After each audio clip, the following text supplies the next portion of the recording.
Vamos tomar a palavra de Deus.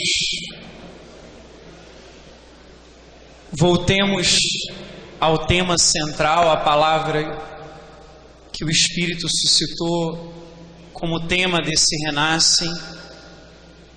São Paulo aos Gálatas, capítulo 2.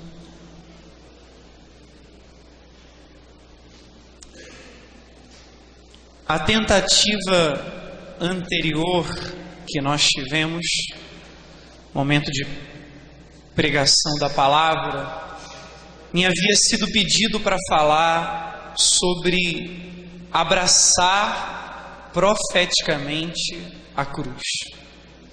Essa teria sido a primeira pregação da manhã. Abraçar profeticamente a cruz. O Calvário, dizia Beata Helena Guerra, é a escola dos generosos. E agora me pediram que eu falasse sobre esse amor à cruz como manancial da chama viva de Pentecostes. Amor à cruz como manancial da chama viva de Pentecostes. Eu confesso que até ainda agora eu não sabia o que eu iria falar para vocês. E como acenava ainda há pouco, eu acordei às 4:00 da manhã e fui rezar. Então eu fui entendendo pouco a pouco o sentido dessa pregação.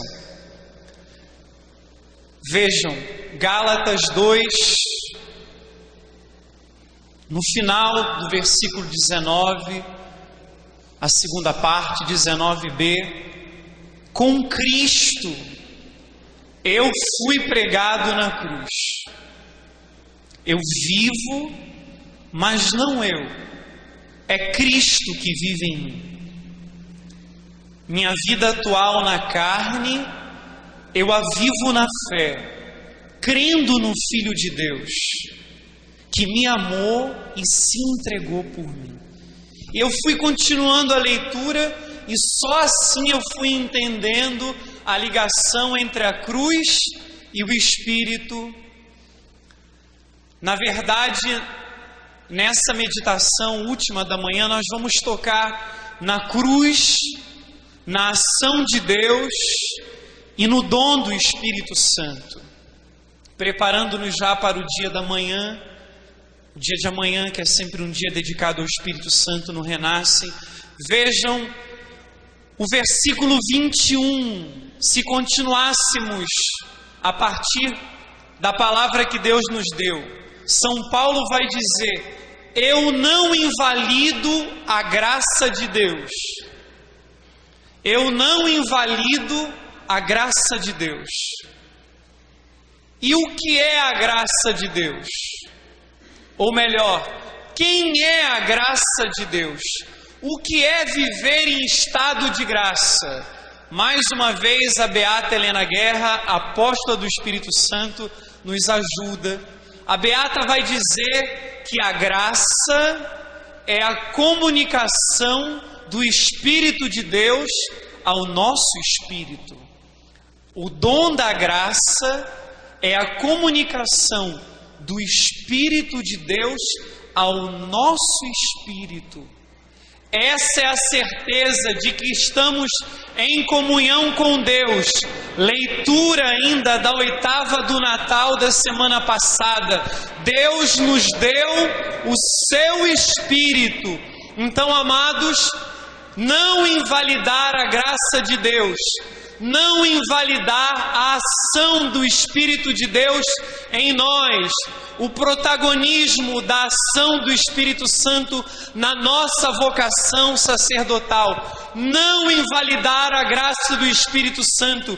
Esse é o eco que sai da cruz de Cristo e precisa chegar aos nossos ouvidos e almas nessa manhã. Eu não posso invalidar a graça de Deus em mim. Eu não posso trair a minha vocação. Eu não posso invalidar a ação do Espírito na minha história de salvação. A graça em mim, disse Paulo, não foi em vão. Lembremos o velho Agostinho. Eu tenho medo da graça que passa. E São Paulo vai começar a chamar a atenção dos Gálatas.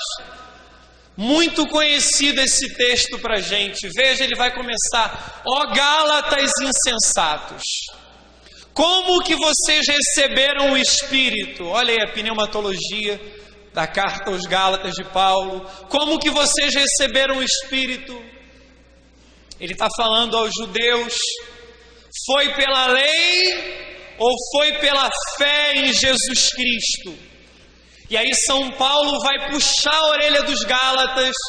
O Espírito pode puxar a nossa orelha nessa manhã. Seminaristas, sacerdotes insensatos, ó Gálatas insensatos, 3:3, capítulo 3, versículo 3. Vocês começaram no Espírito e agora estão acabando na carne. Sacerdotes e seminaristas insensatos. Quem vos enfeitiçou? Pergunta São Paulo. Jesus Cristo crucificado não tinha sido descrito, em outras traduções na Jerusalém parece que está desenhado, esculpido aos vossos olhos, diante dos vossos olhos. E São Paulo vai dizer no versículo 5: aquele que vos dá generosamente o Espírito e realiza milagres entre vós. Olha o que Deus quer fazer conosco. Quer nos dar, e já nos deu, o seu Espírito para quê? Para que milagres sejam realizados em nós. Esse é o dia da esperança, irmãos.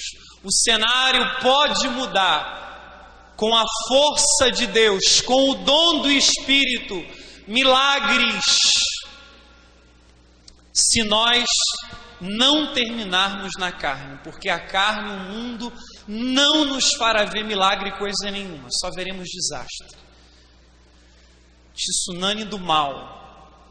Não podemos ser devotos do pecado, nem andar pelo rodapé daquilo que estão dando para a gente aí como migalha. Filho pródigo, que faz a experiência de ter abandonado o lugar que nunca deveria ter saído. E estão oferecendo, na verdade, lavagem para a gente, comida de porcos. Só que ela está vindo numa embalagem muito bonitinha e está enganando um monte de gente. Então o Senhor está pela boca de Paulo nos exortando: quem vos enfeitiçou? Seminaristas, padres do Brasil, quem nos enfeitiçou? Quem está nos enfeitiçando? Vamos dar um pulo. Vamos trabalhar agora com uma palavra que Deus me deu nessa manhã. Efésios 4. Efésios 4:4. Vamos lá, vamos pegar esse capítulo 4 da carta aos Efésios. Vamos trabalhá-lo todo. Há uma esperança, irmãos no sacerdócio, irmãos levitas, há uma esperança. Há um só corpo, aqui corpo já é a igreja, hein? Eclesiologia paulina. Há um só corpo, há um só Espírito, como também é uma só a esperança a qual fostes chamados.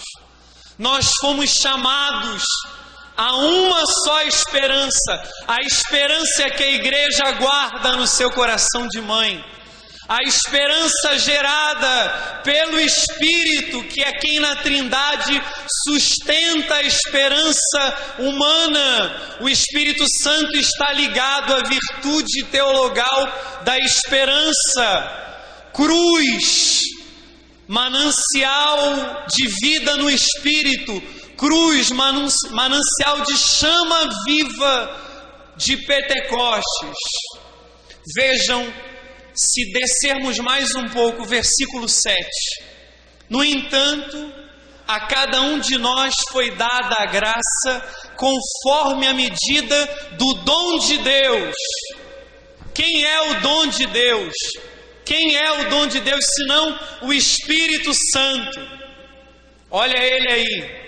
O Espírito Santo não pode mais ser o divino desconhecido, como a teologia o chama. Eu o chamaria nessa manhã do divino escondido. Ele está sempre escondido, mas ele está sempre trabalhando como um mineiro debaixo da terra. Ninguém vê o trabalho do mineiro, mas ele está lá cavucando a terra, buscando o ouro. O Espírito Santo não pode ser para nós o divino desconhecido, mas aquele que escondido trabalha, e trabalha desde o início do mundo. A terra era informe e vazia, e o Espírito de Deus pairava sobre a face, sobre aquele caos, sobre a nossa igreja do Brasil, sobre os nossos seminários, sobre a nossa vida vocacional. Trabalha, Espírito de Deus, sopra, Espírito de Deus, recria, Espírito de Deus, dá vida, dom de Deus. Cada um de nós, conforme a graça, recebemos a medida do Espírito. Qual é a medida do Espírito? Não tem medida. Ele dá o Espírito sem medida. A pneumatologia de João é aquele que dá o Espírito sem medida. Rios de água viva brotariam para aqueles que acreditassem. É Ele que dá o Espírito sem medida na festa das tendas. Lembremos isso.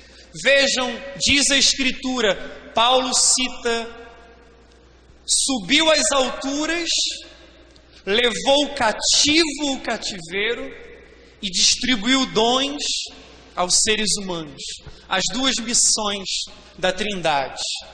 É necessário que eu parta para que envie o Consolador, o Paráclito, para que ele venha até vós. Jesus sobe para permanecer através do seu Espírito, distribuído aos seres humanos, permanecendo sempre o mesmo. E vejam, no versículo 11 em diante, São Paulo vai começar a falar das vocações, também da nossa. Alguns ele concedeu serem apóstolos, profetas, evangelistas, pastores e mestres. Assim ele capacitou os santos para a obra do ministério, para a edificação do corpo de Cristo, até chegarmos todos juntos à unidade na fé, no conhecimento do Filho de Deus, ao estado de adultos, a estatura do Cristo em sua plenitude. É isso que o Espírito Santo está nos conduzindo, está nos falando através da cruz. Adultos, estar crucificado com Cristo exige maturidade, exige estar na estatura do Cristo, em sua plenitude. A cruz é a plenitude de Deus para nós.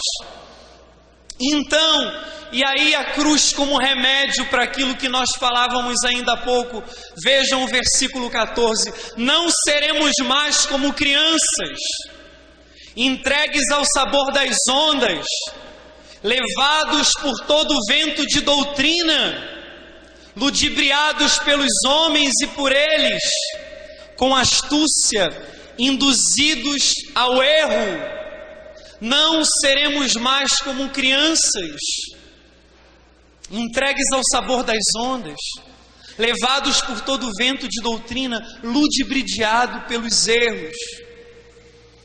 Ao contrário, viveremos segundo a verdade no amor. Última encíclica do Papa Bento XVI. A verdade no amor. Cresceremos sob todos os aspectos É o Espírito que quer ser o nosso grande pedagogo, o nosso grande diretor espiritual, o nosso reitor, eu diria, o nosso condutor, o nosso padrinho vocacional, o Espírito Santo. Na verdade, no amor, esse é o nosso chamado. Mas Paulo continua, e a carta aos Efésios é uma carta irmã da carta aos Gálatas. Vejam no versículo 17, Paulo vai começar a dizer: eu vos digo, pois, e vos conjuro no Senhor, que não vos comporteis mais como se comportam os pagãos, por sua mentalidade fútil. Eles têm a inteligência obscurecida, são alheios à vida de Deus por causa da ignorância produzida neles pela dureza de seus corações. Uma das palavras que Deus dava na intercessão, ainda no ano passado, por esse renascem, dizia dessa cegueira e dessa dureza de coração que está atingindo a muitos de nós.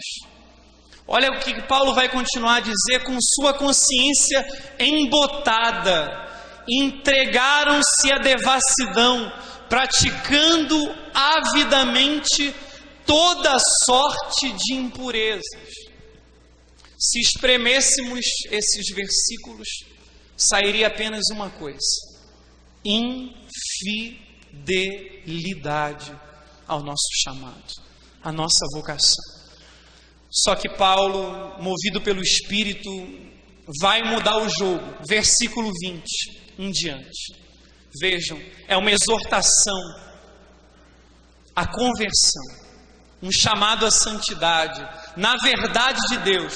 A verdadeira libertação está nessa verdade. Quanto a vós, seminaristas, sacerdotes, não foi assim que o Cristo vos ensinou. Se é que ouvistes falar dele e nele fostes instruído. Olha a ironia aqui. Conforme a verdade que há nele, em Jesus Cristo. O convite de Deus diante das infidelidades que muitos podem carregar. Passar pela cruz junto com a tua infidelidade vocacional que você carrega como fardo hoje. Quer dizer justamente o que está dizendo o versículo 22. Precisais deixar a vossa antiga maneira de viver, despojar-vos do homem velho, que vai se corrompendo ao sabor das paixões enganadoras. O homem velho que vai se corrompendo ao sabor das paixões enganadoras. Nós já sabemos o sabor do pecado, basta. Precisais renovar-vos pela transformação espiritual de vossa mente. Vestir-vos do homem novo, criado à imagem de Deus, na verdadeira justiça e santidade. Sirvamos ao Senhor em justiça e santidade, enquanto perdurarem nossos dias. Quantas vezes nós rezamos isso em vésperas? Renovar-vos pela transformação espiritual, a transformação espiritual da mente, vestir o homem novo.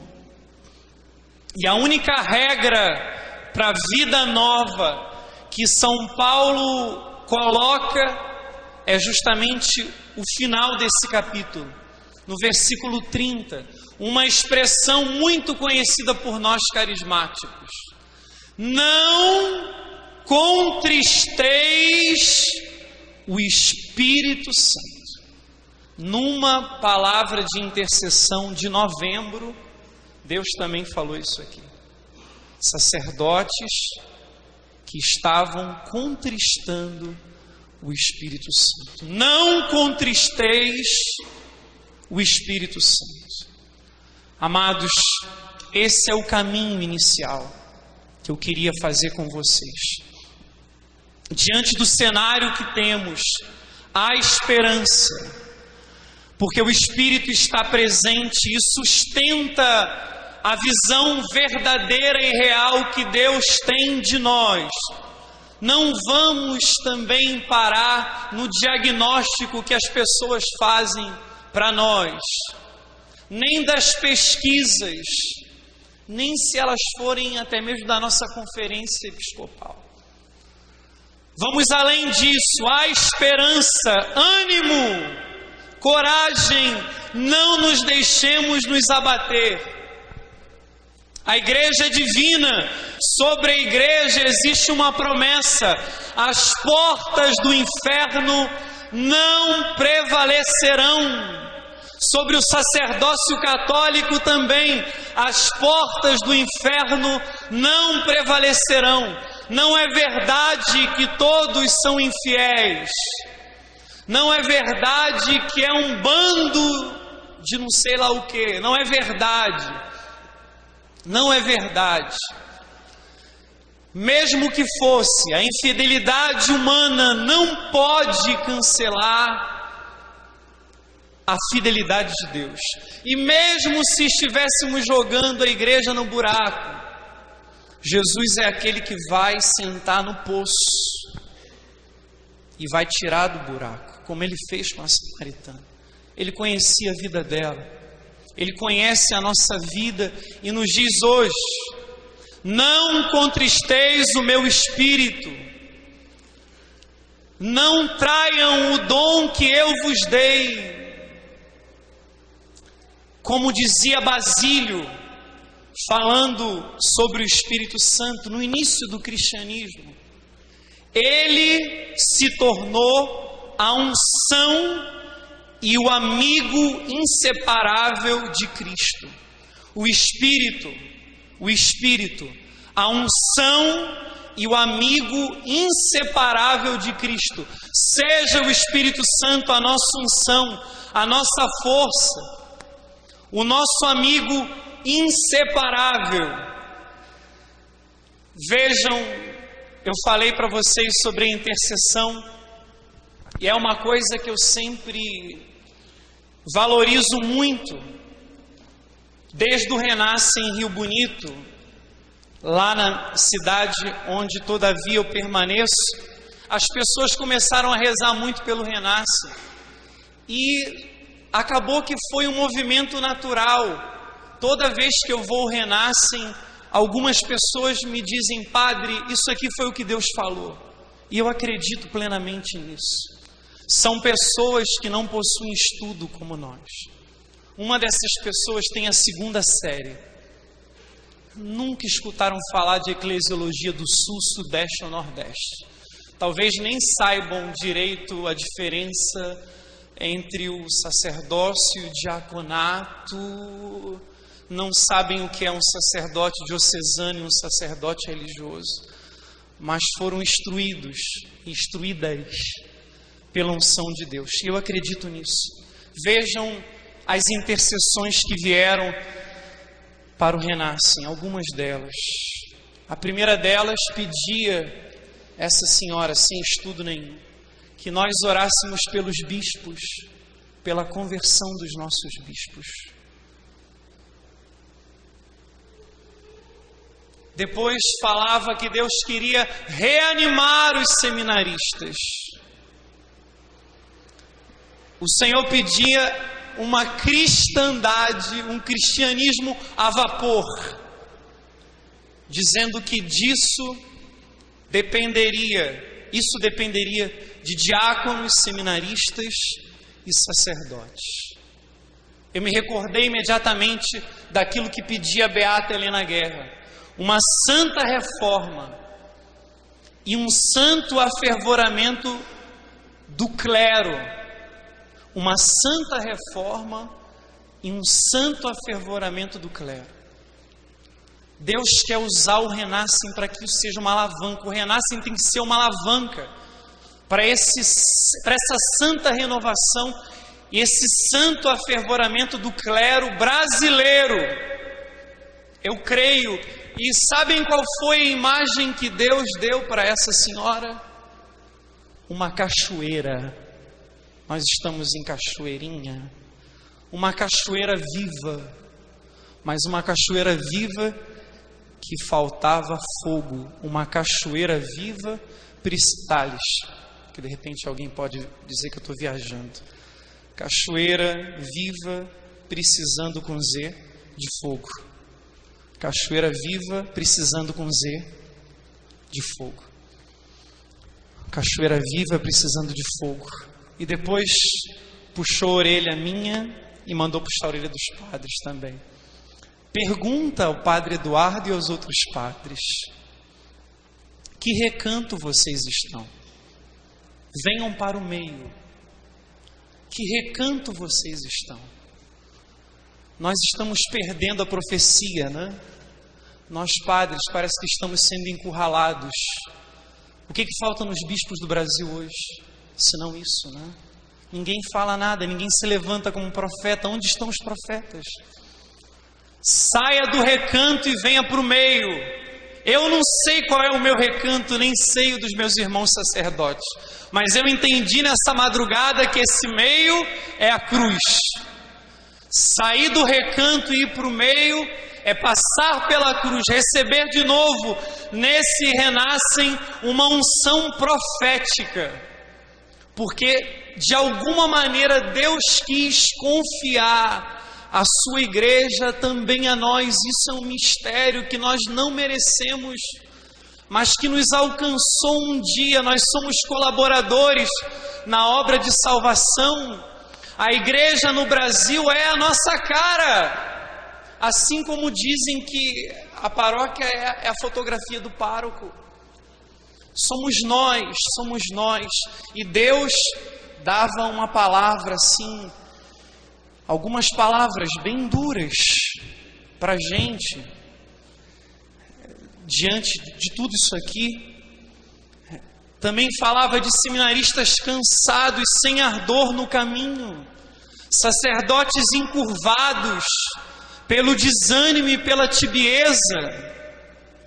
O Senhor falou de falsas profecias surgidas entre nós, e muitos estavam sendo levados à hipocrisia espiritual, vivendo um falso caminho.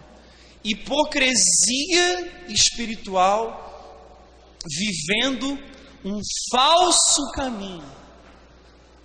O que dizer de uma profecia de uma senhora que não sabe nem aonde é o Rio Grande do Sul? Escutem isso. A tristeza de Deus é grande, devido às feridas do seu coração com os pastores desta região. A tristeza de Deus é grande, devido às feridas do seu coração com os pastores desta região. Mas o seu desejo de restauração é imenso. Rios do céu, olha a cachoeira aí, querem transbordar para restabelecer uma nova aliança. Muitos estão surdos e o demônio está urgindo por aqueles que estão sedentos, mas ele mesmo se confundirá. Ele mesmo se confundirá. Muitos estão surdos, mas o demônio vai se confundir, ele vai cair. O laço que armara o caçador, mas o laço arrebentou-se de repente. O Senhor deu também duas outras palavras. Interessante que as bodas de Caná foi uma palavra que saiu na intercessão.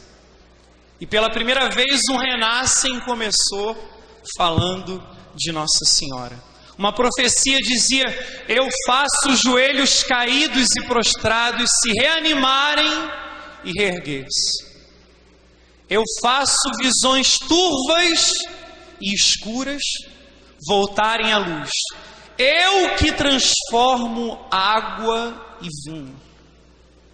Eu digo e eu faço. Só faltou dizer oráculo do Senhor. Esse é o povo santo de Deus que tem orado por nós. Uma das palavras que Deus deu é Jeremias 2. Meus olhos, só hoje que eu fui buscar essas duas palavras. Jeremias 2 e tem uma de Ezequiel 22. A de Jeremias 2 diz, no versículo 8, os sacerdotes nunca mais perguntaram, onde está o Senhor? Os estudiosos jamais me reconheceram. Os dirigentes voltaram minhas costas. Os profetas profetizaram por Baal, indo atrás do que proveito não traz. No versículo 13, nós conhecemos bem essa palavra. Diz o Senhor pela boca de Jeremias: duplo crime cometeu o meu povo. Abandonou-me a mim, fonte de água viva, e para si preferiu cavar cisternas defeituosas que não retêm a água. Na palavra de Ezequiel 22, mais uma vez a palavra que Deus deu em intercessão começava falando para os sacerdotes. Ezequiel 22, 26. Os sacerdotes violam a minha lei, profanam minhas coisas santas, não distinguem entre o sagrado e o profano, nem ensinam a diferença entre o impuro e o puro. E eu faço aqui um parênteses. Naquele artigo que falava sobre o secularismo e os modelos de igreja hoje, quando se falava da primeira geração, que usa as escolas e universidades, o erro entra, o Papa falou também para os bispos do Sul, mas o secretário também da Educação Católica lembrava, pela doutrina e pela moral. O nosso arcebispo, com lágrimas nos olhos, diz para a gente: hoje a doutrina é um capítulo sofrido da Igreja Católica. A doutrina que muitos de nós, esperemos que ninguém aqui, é uma doutrina satânica. E é uma moral também satânica. Como é difícil isso, os padres sabem. Há pouco tempo, eu tive que orar e conversar várias vezes com um casal que estava à beira da separação, por um conselho maligno que um sacerdote deu no confessionário. Os sacerdotes não ensinam a diferença entre o impuro e o puro. Ezequiel 22, 26. Depois, versículo 28. Os profetas cobrem tudo de reboco, têm visões ilusórias e adivinhações mentirosas, e depois dizem: assim diz o Senhor Deus, quando o Senhor Deus nada falou. Quanta gente agindo em nome de Deus, um carismatismo até louco. O Senhor me falou isso, o Senhor me falou aquilo, quando na verdade o Senhor não falou nada. Falso profeta, cala a boca. Falsa profecia, seja repreendida. Tudo passa pela cruz. Se a tua profecia passar pela cruz, ela é autêntica. Se a tua doutrina passar pela cruz, e é verdade, aonde se prega essa libertinagem está tudo vazio. O povo não quer ouvir essas coisas. É direito, nós fomos ordenados para falar a verdade, para pregar a verdade, doa quem doer, acredite você ou não, nós não somos donos da palavra, somos ministros, não podemos manipular a doutrina. O Espírito Santo guarde vivo em nós o depósito da fé. O Espírito Santo não nos permita errar. Não podemos. E é por isso também, é isso que Deus espera dessa nova geração, dessa nova raça. Isso é um pouco aquilo que a intercessão nos trouxe. Vamos voltar a nossa atenção ao Espírito Santo. Pela cruz, queremos pedir mais uma vez essa santa reforma, esse santo afervoramento do clero, da classe sacerdotal, como dizia a beata Helena Guerra. Eu queria pedir algumas coisas para mim e para vocês. A primeira coisa, uma fé crucificada, capaz de gerar esperança. Uma fé crucificada, capaz de gerar esperança. A segunda coisa, a chave da nossa libertação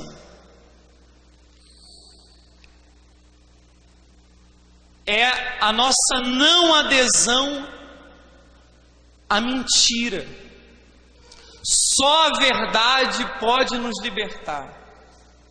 Nós seremos santos sacerdotes se vivermos a verdade, se pregarmos a verdade. Nenhum compromisso com a mentira, nenhum compromisso com o espírito desse mundo, com o modelo de um sacerdócio profano. A chave da nossa libertação é a nossa não participação com a mentira, porque a mentira provém do Deus deste mundo, mentiroso desde o início, pai da mentira. Terceira coisa, nós queremos ver homens para quem Deus seja suficiente e ponto final. Homens que vivam o que nós pronunciamos no altar diariamente, por Cristo, com Cristo, em Cristo. Homens que vivam apenas de Deus e basta. É isso que nós temos que dar. O Papa disse isso logo no início também, quando visitou a Polônia. Se nós temos que ser especialista em alguma coisa, não é internet, nem administração paroquial, contabilidade. Especialistas de Deus. Para isso fomos gerados no coração de Deus Padre e fomos ordenados. Outra coisa, orar pelos nossos bispos. Orar pelos nossos... A gente reza tanto pelos padres, nós precisamos orar pelos bispos. Muitas coisas dependem dos nossos bispos. Nós os amamos, mas nós precisamos rezar. Nós não sabemos o que é ter uma vocação ao episcopado, nós não sabemos o que um bispo passa. Nós precisamos sustentá-lo com as nossas orações. Nossos bispos, muitas coisas na igreja do Brasil hoje dependem dos nossos bispos. Aconteça o que acontecer, nós nos salvaremos na barca da igreja, ao lado de Pedro, e nós precisaremos e precisamos esperar e confiar mais no Espírito Santo. Quem governa a igreja é o Espírito Santo. Há pouco tempo o Papa Bento dizia: precisamos do Espírito Santo para esperar, e precisamos esperança no Espírito Santo. Precisamos do Espírito Santo para esperar, e precisamos de esperança no Espírito Santo. Alguns dias atrás também, numa conversa com o cardeal Ivan Dias, que é o prefeito para a evangelização dos povos, o Papa dizia isso: a igreja sabe que o Espírito Santo está sempre em ação. A igreja sabe que o Espírito Santo está sempre em ação. João Paulo II, em uma das suas catequeses em 98, no ano dedicado ao Espírito Santo, também disse alguma coisa semelhante. O Espírito Santo é a verdadeira esperança do mundo. O Espírito Santo é a verdadeira esperança do mundo. Talvez as palavras de Aparecida sirvam também para nós. Aparecida, que alguns teólogos disseram que constituiu quase uma surpresa, fruto mais maduro do episcopado nosso latino-americano. No número 362, eu não me recordo bem de todas as palavras, mas diz mais ou menos isso: esperamos um novo Pentecostes que nos livre do cansaço, da desilusão, da acomodação ao ambiente. Esperamos uma vinda do Espírito Santo que renove a nossa alegria e a nossa esperança. Necessitamos de um novo Pentecostes, e é por isso que essa pregação está ligando a cruz ao Pentecostes. Lembrem-se que Dom Alberto nos disse isso na Canção Nova: na cruz já começa Pentecostes. O início de Pentecostes começa na cruz. É a teologia também de Baltasar. Jesus entrega o Espírito ao Pai no momento da cruz. Pai, em tuas mãos eu entrego o meu Espírito, para depois, com o Pai, entregá-lo à humanidade. Pentecostes passa pela cruz. A cruz mantém vivo o fogo de Pentecostes. Há unção na cruz, há fogo na cruz, há vida na cruz.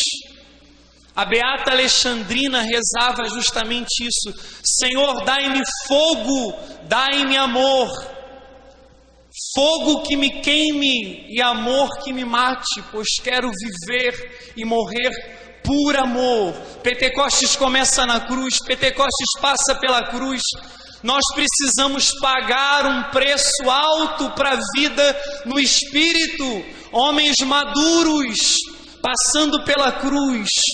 Esse é um mistério que ilumina Pentecostes.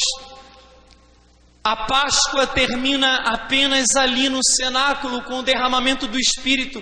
Eu diria que a luz da cruz é o fogo do Espírito. A luz da cruz é a luz do Espírito Santo. Quem tem cruz tem fogo. Quem quer unção, peça a cruz. Essa é a maturidade que Deus está pedindo a nós. Crismados pela cruz, crismados pela cruz, pregados pelo Espírito na cruz.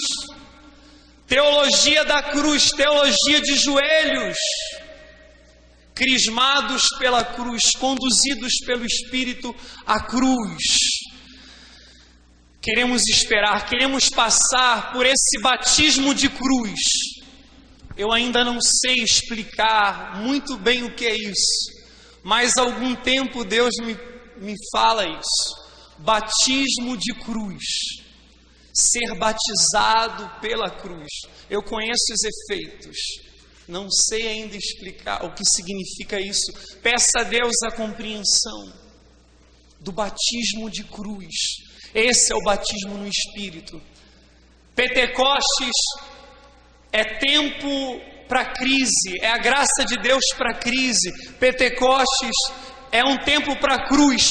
Que bom que o Padre Paulo ontem nos falava que não bastou um Pentecostes para transformar a vida dos apóstolos, que eles continuaram na dificuldade, na humanidade pecadora e frágil, depois do dom do Espírito. Que bom, assim dá para entender que da mesma maneira que Jesus disse: a cada dia toma a sua cruz.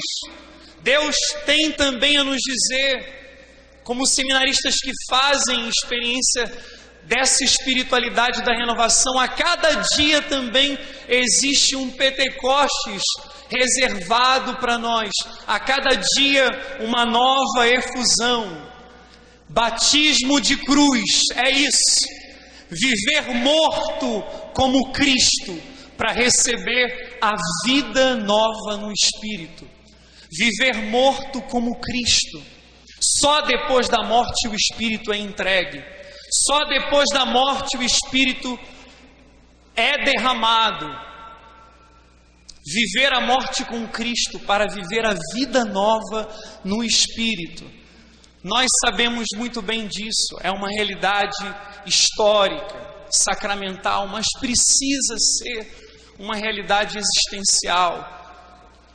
O Frei Raniero uma vez assim explicou: a filosofia pode falar de Deus, a história pode falar de Cristo, porque Ele se encarnou, mas só a experiência pode falar do Espírito Santo. Nós precisamos dessa experiência.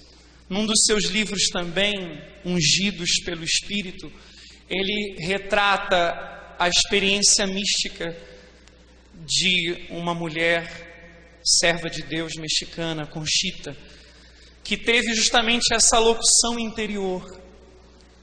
Jesus disse isso a ela, que o novo Pentecostes que a igreja precisava era justamente esse: sacerdotes santos pelo Espírito Santo. Pede o novo Pentecostes que a minha igreja precisa, sacerdotes santos pelo Espírito Santo. É o que queremos pedir também hoje a Deus. E esse pedido vem de um coração orante. Sem oração não há derramamento do Espírito Santo. Quero também trazer à luz, eu creio que é a última carta, por ocasião do ano sacerdotal, de Dom Cláudio, que ele fala justamente da necessidade da oração para nós sacerdotes. E é interessante que ele fala da oração como combate, falando justamente numa fala de São João Crisóstomo que o diabo joga-se contra o pastor para matar as ovelhas e ferir o pastor. E justamente o cardeal diz que aqui é necessário falar da oração para que os pastores vençam o diabo e não pereçam. Em verdade, sem o alimento essencial da oração, o presbítero adoece. O discípulo não encontra forças para seguir o mestre e assim morre por inanição, que é falta de comida. Em consequência, o rebanho se dispersa e morre. Há algum tempo atrás, em 2004, a CNBB, os bispos escreveram um documentinho muito interessante, uma carta aos presbíteros, e fala justamente sobre isso: presbíteros espiritualmente desnutridos. Não dá para viver no Espírito sem oração. Seminaristas espiritualmente desnutridos não. Sacerdotes que morram por inanição, presbíteros doentes não. E é interessante que o cardeal começa a dizer que é o Espírito Santo, que quando o padre se dá conta que a sua própria vida de oração enfraquece, quando o seminarista se rende conta disso, é hora de dirigir-se ao Espírito Santo e implorá-lo com ânimo de pobre. O Espírito reacenderá o fogo em seu coração. O Espírito, pela oração, reacende o fogo de Deus, o ardor da cruz no nosso coração. Eu quero ir terminando também com uma última referência a uma das meditações que o Padre Raniero fez ao Santo Padre e à Cúria Romana no último dia 11 de dezembro.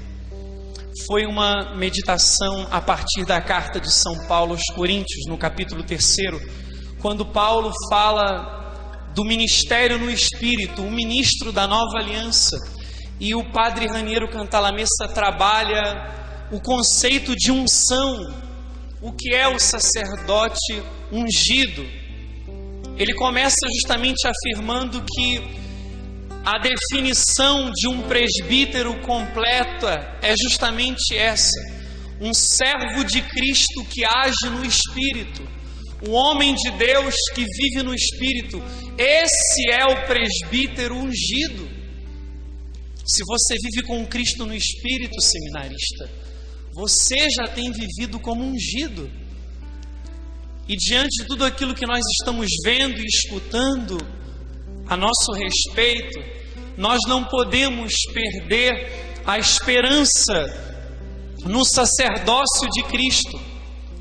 Vocês não podem perder a esperança no sacerdócio que um dia vos será dado, se essa é a vossa vocação. Se a igreja vos confirmar, uma das estratégias do diabo tem sido justamente essa.